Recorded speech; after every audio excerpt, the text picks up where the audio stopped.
Это место связано с откровением. Именно здесь когда-то 3 людей обрадовали раем. Раем, представляете? Раем. Человек был еще в дунья, а ему говорят: ты в раю. Субханаллах. Что же это за история?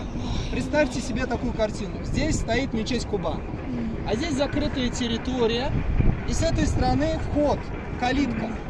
И вот Расулуллах саллаллаху алейхи ва саллям приходит сюда, а здесь колодец. Он берет омовение, а затем садится на колодец, подняв свой изар, опускает ноги вниз.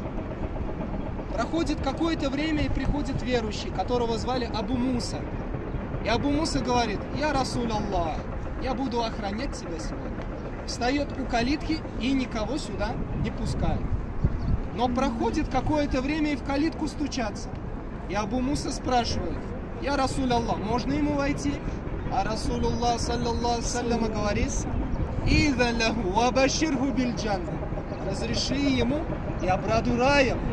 Радуй раю. Калитка открывается, и там Абу Бакр. Ему говорят эти слова, и он идет сюда, и видя, как сидит пророк, саллаллаху алейхи ва саллям, садится точно так же. Абу Муса, который стоит у калитки, говорит: как повезло сегодня тому, кто придет сюда. И на самом деле приходит другой человек. Абу Муса спрашивает: можно ему войти? А Расулуллах саллаллаху алейхи ва саллям говорит то же самое. «Иза лаху ва баширху биль джанна». Разреши ему, обрадуй раем. Калитка открывается, и там Умар, великий большой Умар, под 2 метра ростом мужчина, заходит сюда, садится точно так же, как его друзья, и места, чтобы сесть, уже нет. Умар все занял собой. Но проходит немного времени, и снова стучатся. И Абу Муса говорит: а ему можно войти?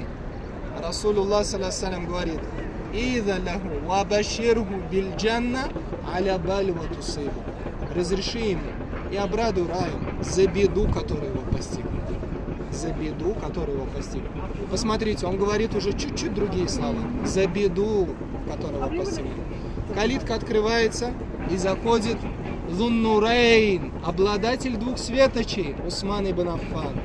Единственный в истории человек, у которого 2 жены были дочерьми пророка. И ему сказано: обрадуйся раю за беду. И вот Усман проходит, и места, чтобы сесть, уже нет, и он стоит рядом. Вот это когда-то произошло здесь. Представляете? Мы стоим на этом месте. И у этой истории есть продолжение.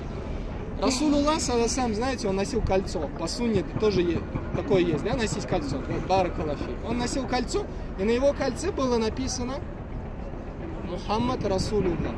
Каждый раз, когда он отправлял кому-то письмо, он ставил свою печать этим кольцом.